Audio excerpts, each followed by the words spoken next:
But I'm so honored to be here. And first and foremost, congratulations, BTC Inc., an amazing event. At NEC, we are always happy to be here with you, and this is going to be an amazing day. And I would really want to start by having the panelists to introduce a little bit more than just the amazing titles that were shared with you a moment ago, and maybe why are you sitting here in this panel today? So what is your relation to the topic of Bitcoin in Mena? And I want to start with you, Aymman. Assalamu alaikum. I am here. I work as the Chief of International Business Development for BTC Inc. I relocated to the UAE just about a year ago when David and team made their way to the region and sowed the seeds of the conference here in Abu Dhabi. My work entails building and managing relationships that facilitate our firm's objectives in the area. Thank you, Anita. It's a pleasure to be in your company. Thank you so much, Aymman. And then we have Dr. Ayesha Khan. Hi, good morning, everyone. My name is Dr. Ayesha Binlootah. I'm Assistant Vice President at Vara.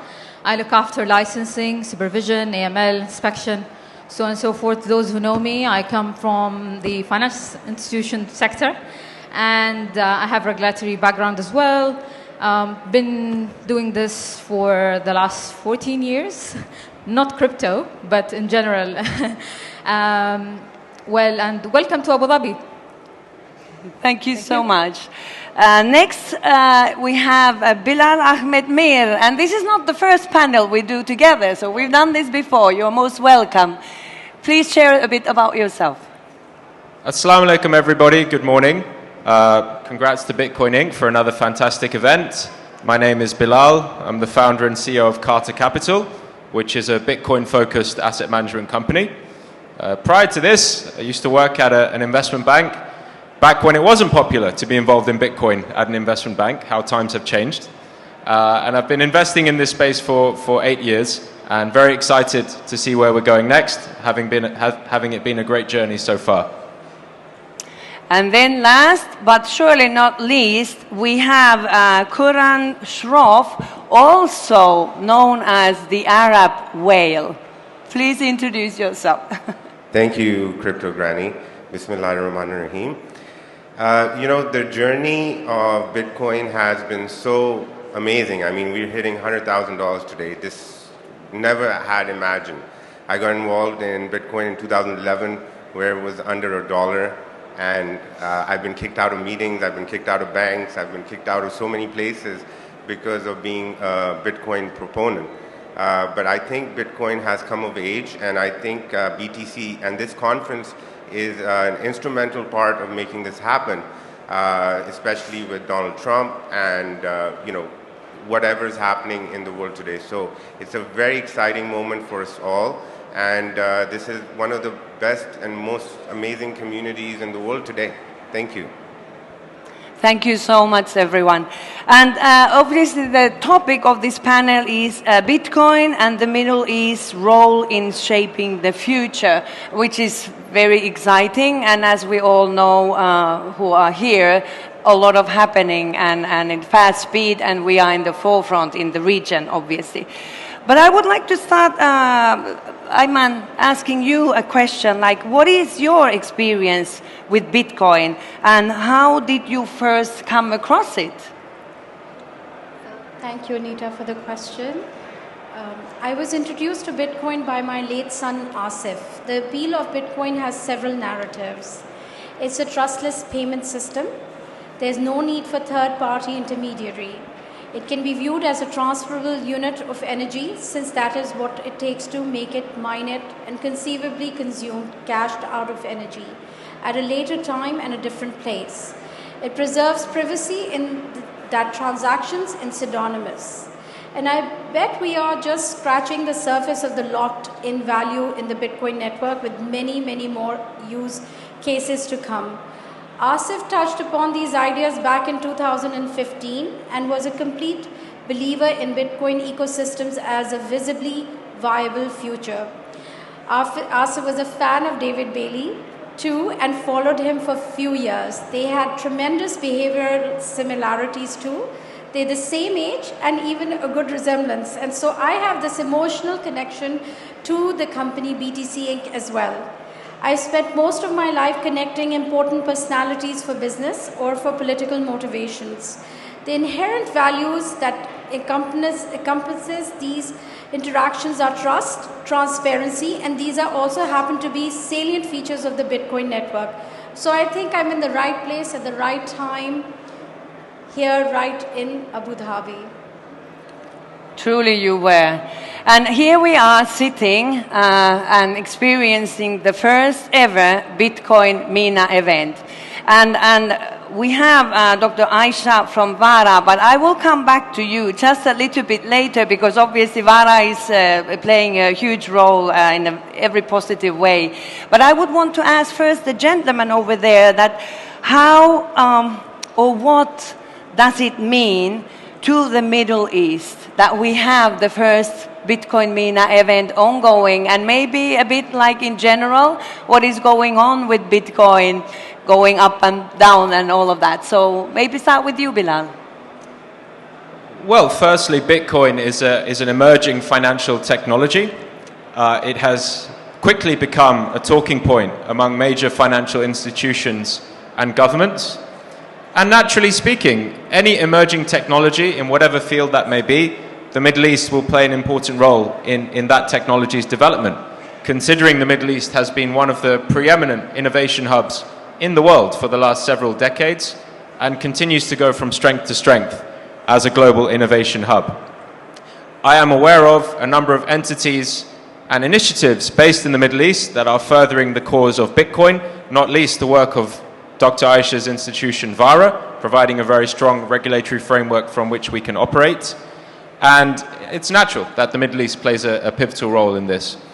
The second part of your question, what are some of the interesting themes and important themes in Bitcoin today? It is the increased institutionalization of our asset class.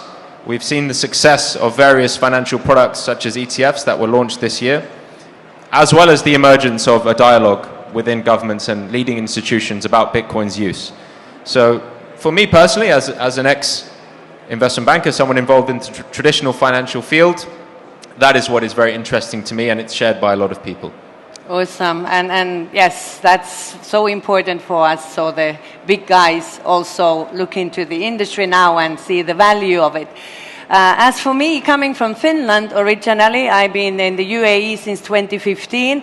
I can't stop, promoting UAE and the Middle East region in general, how it has taken the position in the forefront of these new technologies and having the bravery truly to enable and create an atmosphere that is supportive and innovative and encouraging.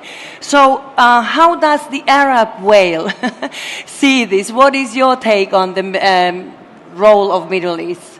There's monumental things have happened this year. I mean, a lot of the scholars in the Muslim world have identified Bitcoin as Sharia compliant. I think that has a big effect to the entire Muslim ummah globally. And I think that's going to play a very big role in more institutional adoption. But with institutional adoption, we also should be, Bitcoin started as a P2P network. It wasn't necessarily meant for institutional adoption.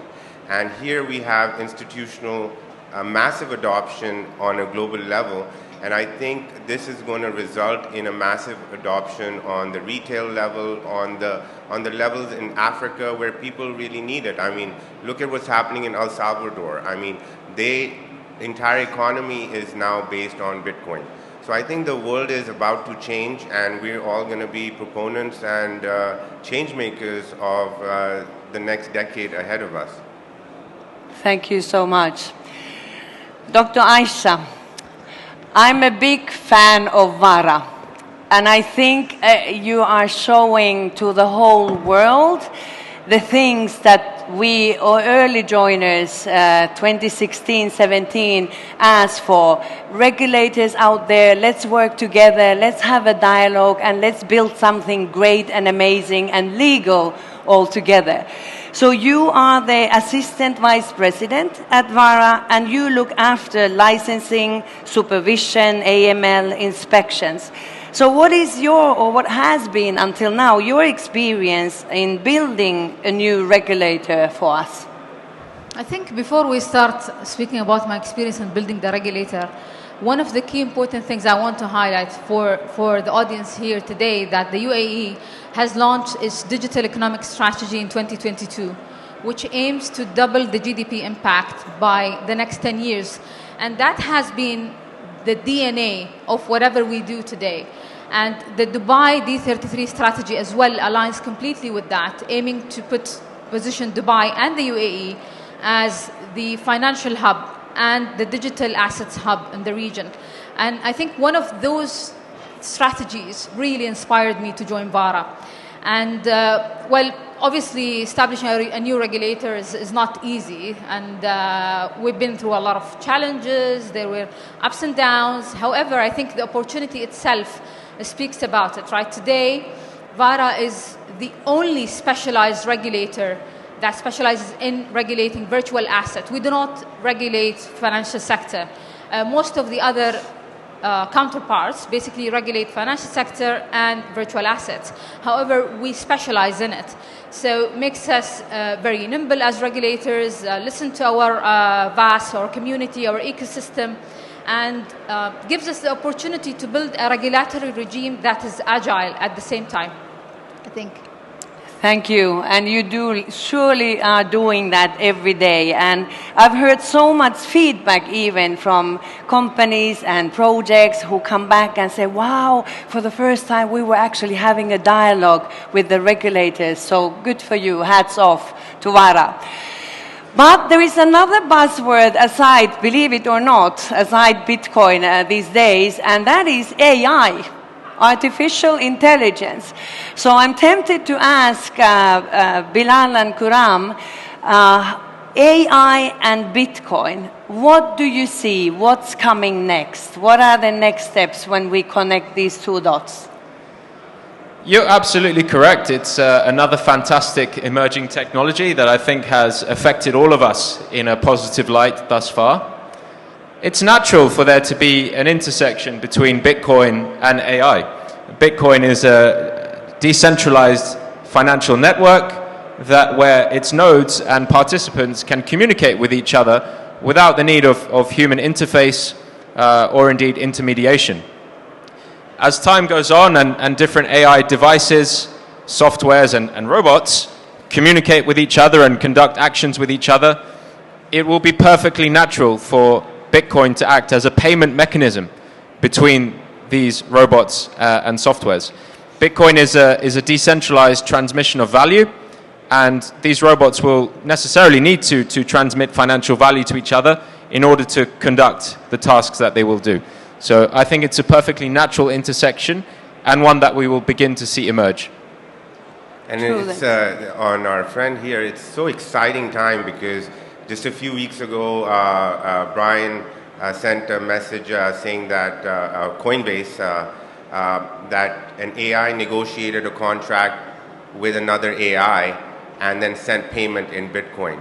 So you're going to see a future of this world operating on AI agents, which will be making payments in crypto, specifically in Bitcoin, on a fully decentralized, autonomous basis. So we're seeing the birth of a new financial system and a new way of how the world is going to operate moving forward. So it's a very exciting time because not only do you have Bitcoin that has grown up, but you have AI, which is at a whole different level. Just a last point, one of our friends was telling us about the Blackwell computer, which is coming out with NVIDIA, and one of the first distribution is going to be in the UAE. And that this computer is 113 times faster than any other computer.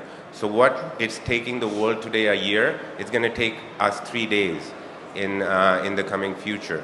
and it's about to go into a whole different world, and we should start the conversation on ethics and how we all can add value to this. Thank you. Thank you. Yeah, and surely to a crypto granny, grandmother for 62 years almost, I can tell that isn't this amazing time to be alive and experiencing all these things happening? I mean, truly, and I just wait someone to come up with the idea so I can secure another 60 years. So I get to live this truly hands-on, not just talking about it, which might be the case in some cases, but nevertheless, this is so great. So, Dr. Ayesha, how do you see that? What role does Vara play in fostering the crypto innovation, specifically in the UAE? I think before starting and speaking about the crypto innovation specifically, I want to give some context to the audience about how the regulatory regime in the country actually is established. So there is a Cabinet Resolution 111 that sets the Securities and Commodities Authority as the federal regulator for the virtual asset industry at the UAE level. And then this delegation is actually the powers then are delegated by the Cabinet Resolution 112 to Vara to regulate the virtual asset activity in the Emirate of Dubai. And we look after mainland and commercial free zones. So everything in Dubai except the DIFC. The DIFC is obviously regulated by the DFSA.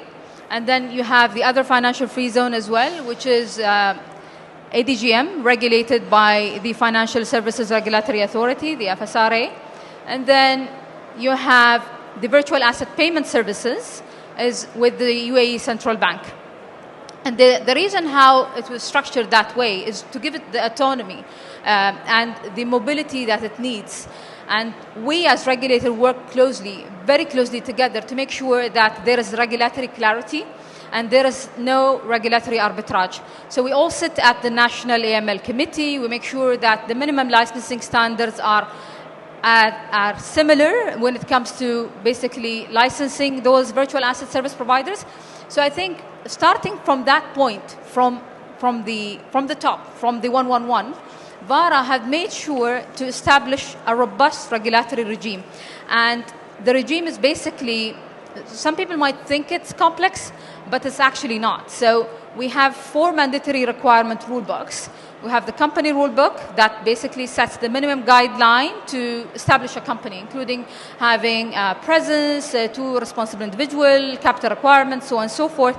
And then you have the compliance management rule book, which basically sets the guideline when it comes to AML activities and FATF. And obviously, those who know, the UAE was in the grey list just last year. And then with all the efforts of the supervisory authorities and the leadership support, the UAE has been off the grey list and we are on the green list. And we need to make sure we continue to be at the forefront of that. So there is a lot of effort that goes into the AML activities and supervision of the VAS to ensure that there is the robust controls when it comes to basically combating AML. In addition to that, we are one of the very few regulators who actually have a technology and information security requirements really clearly defined based on the international standards of ISO 27001, benchmarks with NISA requirement at the federal level, and with the Dubai Electronic Security Center Information Security Regulation. So we not only look into the activity, but we look to make sure that the technology, the platform is actually secure, your data is actually protected. And we also look at the data residency, the personal data protection as well. It's really important. We have requirements to have a chief security officer, part of our licensing regime. Well, obviously, blockchain security is very complex. So a lot of companies may not end to have the top-notch, basically, expertise in that field. So they would rather outsource some of those activities. We look into the outsourcing model as well to make sure that it's a risk-based. And the responsibility, even if it is outsourced, the responsibility remains with the company, with the firm. And then on top of that, Vara have issued its market conduct rulebook. And the reason why I want to highlight the market conduct rulebook It's actually really fascinating. We look after consumer protection in the DNA when we actually issue a license. And what I mean by that, do you know that the first regulation that was issued by Vara was our marketing regulation and was not the actual regulatory regime? And the reason why we did that, because at that point in time, in 2022, there were a lot of scams happening in the market. And whether it was in events or online scams and so on and so forth, we wanted to make sure that the consumers are protected. So we worked very closely with the Department of Economy and Tourism to make sure that the events are basically using the right permit, there is no misleading communication in the marketing, the consumers are well aware about the risk associated with investing in crypto, and basically these are not targeted to vulnerable individuals and so on and so forth. And we have basically find a lot of entities who were not consistent and basically either running scams or even having misleading advertisements for the consumers as well. So that's in a nutshell about the regulatory regime. But then you have activity-specific requirements as well, based on the activity, whether it was an exchange or a custody, so on and so forth. And one of the things that is also important to highlight, the way how we build the regulation, and it's activity specific, so we are technology agnostic. We do not license the product, but we license the activity, because the products may be obsolete. Like, there are companies who launch products every 3 months, every 6 months, but that doesn't mean we don't look at the products. We look at the products, we assess the risk of the products as well as part of the licensing. But it's really important to know that the way how it was designed, that's made sure that there is agility and regulatory clarity in the regulation itself. And I think that's how we'd like to balance the innovation with the compliance and the international standard requirements. Absolutely, and from the experience and what I hear from the field, that is exactly what you are doing. Then again, UAE has positioned itself in quite strongly, if you think that it's not only Abu Dhabi or Dubai, it's also Ras Al Khaimah. Sharjah is looking into Bitcoin and blockchain, especially technology as well. So which country can say that there are several cities not competing, but collaborating and enabling the country to go forward? I'm aware our time is up, but I need to ask you, dear friend Aymman, we met first time in July in Nashville 2024 event, Bitcoin event, and already then the light in you and the excitement in you was visible from the first moment we met. So now when you have engaged with the local as well as the international Bitcoin community, what is it that inspires you in this industry? Thank you for the question, Anita. I'm honored again that you're here. And it was a pleasure meeting you in Tennessee, and I feel I've known you all my life. First of all, I want to give credit to my company for hiring an American Muslim to represent them here in the MENA region. I was the first one that they employed, and they have had great faith in me representing them here. It is a wonderful company to work for. We intend to spread throughout the UAE region. Today, Bitcoin stands tall as the poster child of decentralized finance, captivating the attention of individuals and institutions alike. In the midst of all this, what has transpired me the most in the inclusivity that this industry offers for women, with immense opportunities to improve our condition. Women are key stakeholders in every household, in every society, and thereby one of the most influential figures in formulating our children's behavior. I think it is fair to say that the decentralized nature of Bitcoin eliminates many of the barriers that have traditionally kept women out of jobs, power, and wealth. With the advent of the digital age offering remote and virtual workforce configurations, women can now find opportunity to multitask their way into productive roles. The emphasis now is more on what you know and what you can do. That's what matters. And that's why I feel that this new industry offers us women immense hope. In fact, this is why I feel that the women in the UAE can be real trailblazers in leading the wave of change. They are well educated, and well versed with this market. And they have rapidly embraced this technology, and they can have enormous influence by teaching and guiding Muslim women in the surrounding regions to learn to great control of their lives. I'm lucky to be in the company of Ayesha. Dr. Ayesha has played that role, what I've just described. And Anita, thank you for your time. Thank you, and that is so right.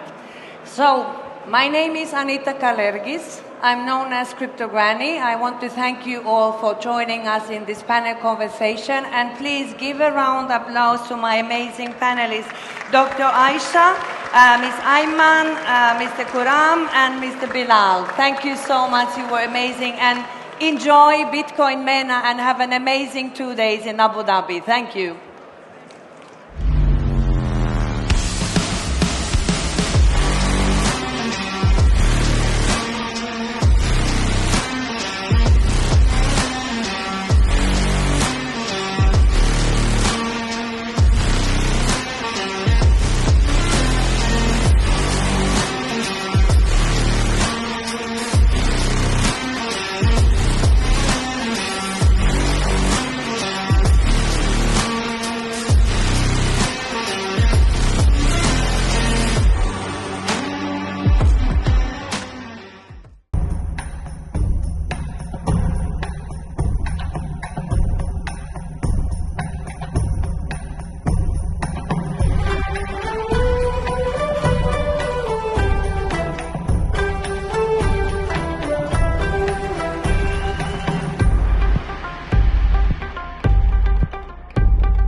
Is your company ready for the next evolution in financial strategy? Bitcoin for Corporations is your partner in securing the future of your business. With exclusive membership benefits, our comprehensive masterclass, and a network of trusted service providers, we provide the insights and resources to help you incorporate Bitcoin into your financial strategy, ensuring stability and long-term value. Strengthen your business. Innovate with confidence. Bitcoin for Corporations, protecting your treasury and positioning you for the future.